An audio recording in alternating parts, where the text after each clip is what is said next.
Você vai perguntar para mim, mas e aí, tem uma outra forma de analisar sem ser pela essa vertente marxista? Eu vou dizer para você sim, claro que tem. A historiografia, a forma como nós escrevemos a história, ela pode ser vista de diferentes ângulos, como esse aqui, por exemplo, em que você pega a política, a sociedade, a economia e a cultura, uma influenciando a outra e sendo influenciada por ela.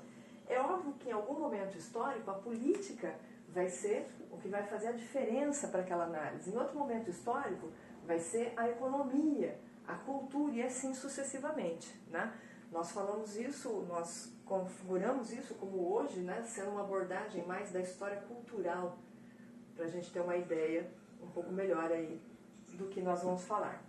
Vamos dar alguns exemplos para mostrar como que isso foi possível ao longo da história. Eu começo com o primeiro, o Afeganistão, durante a Guerra Fria, em que a União Soviética invade o Afeganistão. É o momento da disputa do capitalismo versus o socialismo, eles estavam buscando áreas de influência, e a União Soviética então invade o Afeganistão.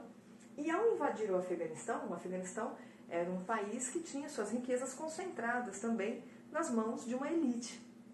Quando a União Soviética invade com a perspectiva do socialismo, ela pega as terras que existiam, que eram de grandes fazendeiros, de grandes agricultores, latifundiários, e reparte essa terra entre a população mais pobre, que era uma população majoritariamente pobre e majoritariamente muçulmana. O que acontece? Essa população pobre do Afeganistão não aceita receber a terra daquela forma. Por quê? Porque na concepção deles, receber aquela terra de uma outra pessoa sem pagar por ela significava roubar essa terra. Então, essa população pobre prefere ficar pobre, prefere permanecer pobre, muitas vezes sem ter o que comer, a ter uma terra que não era dele. Ou seja, o que isso significa? Que embora o fator econômico fosse muito forte aí, o que predominou foi a questão religiosa, que nós encaixamos em cultura. Um outro exemplo histórico que a gente pode dar também é o que aconteceu na Índia, no período do imperialismo, século XIX, na Guerra dos Cipaios, que aliás vocês vão encontrar tanto com C quanto com S, tá? Não tem nenhum erro ortográfico aqui não. Mas o que foi a Guerra dos Cipaios? Eram próprios indianos que foram contratados pela Inglaterra para oprimir a população indiana, né? Então uma espécie de corsários, aí, de pessoas contratadas que ficavam ali para forçar a população da Índia a comprar as coisas da Inglaterra, a obedecer à Inglaterra. Mas o que aconteceu? Num determinado momento, a Inglaterra fornece para esses cipaios uns rifles que precisavam de gordura de animal para poder ser lubrificado e atirar.